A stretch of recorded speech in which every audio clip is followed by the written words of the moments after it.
Hi, I'm Bob Canote, and on this episode of the Camp Chaos Chronicles, I'm going to continue the extraction of the front subframe from my 1987 Jaguar XJS, old Tex, and we're going to take a look at how it comes apart, how it works, and what it's going to take to fix it. So join me, won't you?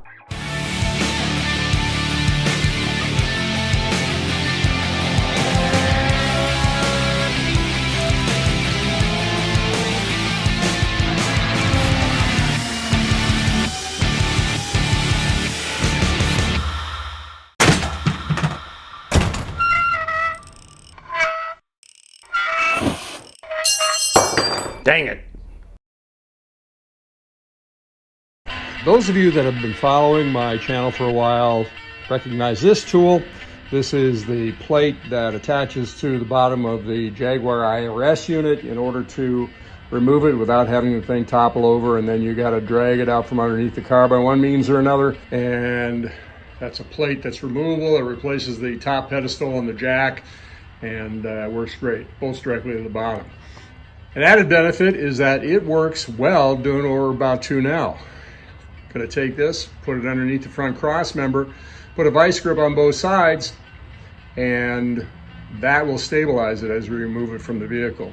What happens sometimes is that something catches and knocks it off, and then you're stuck with the same problem, dragging it out from under the car. And there we are. At this point, it's safe to take the front subframe mount bolts loose. And the rear subframe bolts, which are right here, in front of the tie rod on both sides. And once we got that separated, I can't think of anything else we need to disconnect in order to get this thing down. Now comes the risky business of removing that coil spring right there. Now there's a number of compressors that are available, none of which really works very well in this application. So what I've done is I've developed the poor man's equivalent of the Jaguar tool. And what we got here is a 3/4 coarse thread piece of ready rod, or all thread. On this end we have a piece of, I believe that's 5/16 drill rod that is what actually attaches to the chassis. The rest of this is largely plumbing fitting. This is a coupler, or a section of a coupler. It's got a tapered surface on the inside, the way it comes from the hardware store. Welded to that is a flange that sits on the bottom of the lower control arm. This is a reducer from a large pipe down to a small pipe, and the threaded portion that projects out from here for the small pipe has been ground off, set up in the lathe, and then rotated and ground to a spherical shape. And what this enables it to do then is it can rotate around. It's hard to do this with one hand, but it'll actually articulate with the lower control arm as you compress.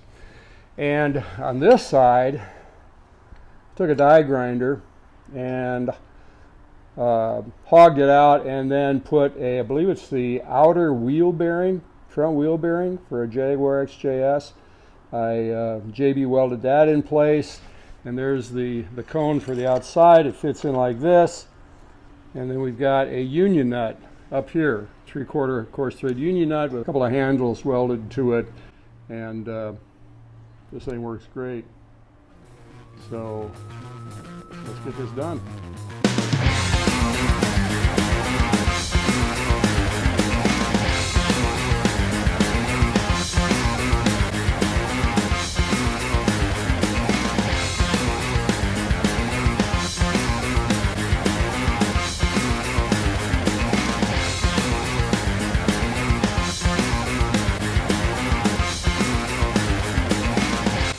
There's the original front subframe taken down as far as we needed to, with the exception of this piece of hose right here, which needs to come off and be shifted over to the new one. Top control arms aren't bad. Bottoms, yep, That's broke. But other than that, it's a really solid front subframe, and gonna disassemble it the rest of the way at some point and put it on the stack with the others. Another thing you need to be thinking about when you have your front subframe disassembled is the issue of rust. Now this one certainly has a lot of surface rust, but surface rust is not a big deal. Wire brush, paint, done. This one, on the other hand, had some issues. Right here, this area here was rusted out. This one was solid. This one actually had holes in it. This area right here, which is just on the other side of the upper spring perch, that was rusted out. And if we turn it over here, we can see my repair that I've started on it several years ago, until I actually came upon a car that had a good one.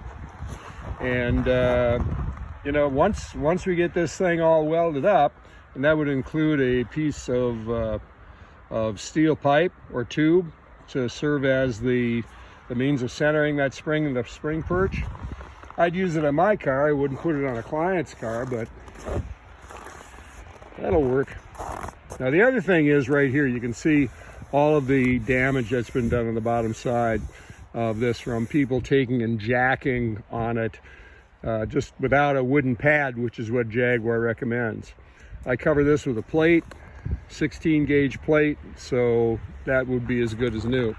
So it's something you need to look at. These can be repaired, but they're also available out there. There's plenty of these cars that are being scrapped, so that's what they're supposed to look like. Also, this area right here can be rusted. So again, nothing that can't be repaired.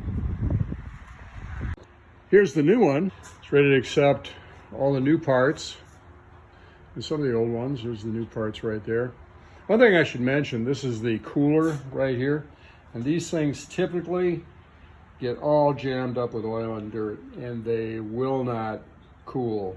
Another thing about these things is that what appears to be a continuous tube here isn't.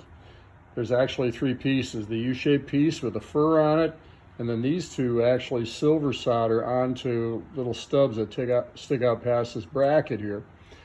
And the problem is that this one in particular, when you're trying to pull the hose off that's been on there for 30 years, it's going to take a lot of twisting and pulling, and you can actually pull it free from the joint here, which is what the case was with this one. But it's just a simple matter of cleaning everything up and silver soldering it on. But my recommendation is to, this hose probably needs to be replaced anyway. It's probably about 8 inches long. I would just simply cut it off, take a utility knife, slit it, and then slide it off to save the wear and tear on the tube. If we pull it up, you can see here something that I do to cross members that I replace. This is a 16 gauge steel plate that I put on there to reinforce the bottom, and also to cover up all the dings that are put in it by people jacking directly on this with their floor jack. You need to have a wooden pad in between the two that's big enough to go from front to back to prevent that kind of damage. They're all damaged that way, but this one's got a fresh start. The question at this point is, how do I get this long bolt out of the lower control arm inner bushings? Well, that depends on what part of the country you're from. If you're from the southern part of the country, like old Tex, it's probably going to be a pretty easy job. What you do is you take the cotter pin out of this castle nut, you bang that off with an impact, and then you take a long steel piece of round stock, and then you just drive it out like you would any other pin. That's the ideal case. The problem is that if you live in the upper part of the United States where there's a lot of road salt, this being the front of the subframe, all the road salt and spray kicked up by preceding cars are going to collect up in here. And what can happen is that this bolt can get rusted. You'll notice on this end of the rear end, not a big deal. It's the front that's going to be the issue. And it, of course, fits in this way. So what do you do when that happens? Well, what you have to do is what you want to do at all costs is to preserve this bolt if you can. Because the last time I bought one of these was probably 6 years ago, and that was $75 at that point, so I can't imagine what they're worth now. But if you take a torch and you heat, there's a long bushing that runs through the front subframe, and it seizes up at the end here, as you can see on our bolt here. So what you can do is you can take your torch, and it's got to be an oxyacetylene torch, a Bernzomatic torch, or MAP gas torch probably isn't going to do it. But you need to heat that up, and while it's still really hot, then what I would do is get a nut, not a castle nut, but a nut that's the same thread, and use that to preserve the thread. Leave it turned out a little bit so it sort of serves as a tool to center that brown stock on the end as you hammer on it, and drive it out.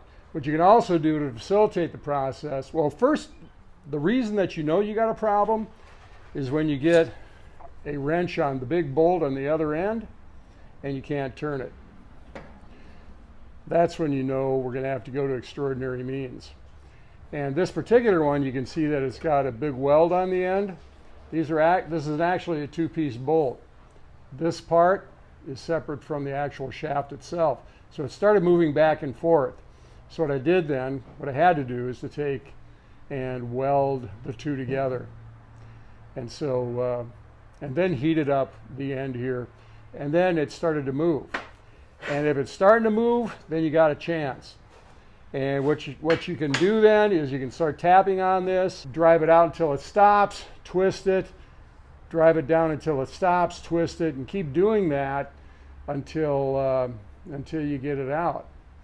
And what can happen is what sort of happened on this one. It kind of bent a little bit on the end. That's not a real big deal as long as it's, you know, you'll know if you got a problem if you see it. This right here is kind of a minimal bend. It's not a big deal, and it's all pretty much concentrated out toward the end of the bolt, where it's actually going to be tightening and clenching everything together is down toward the bottom. So let's see what happens.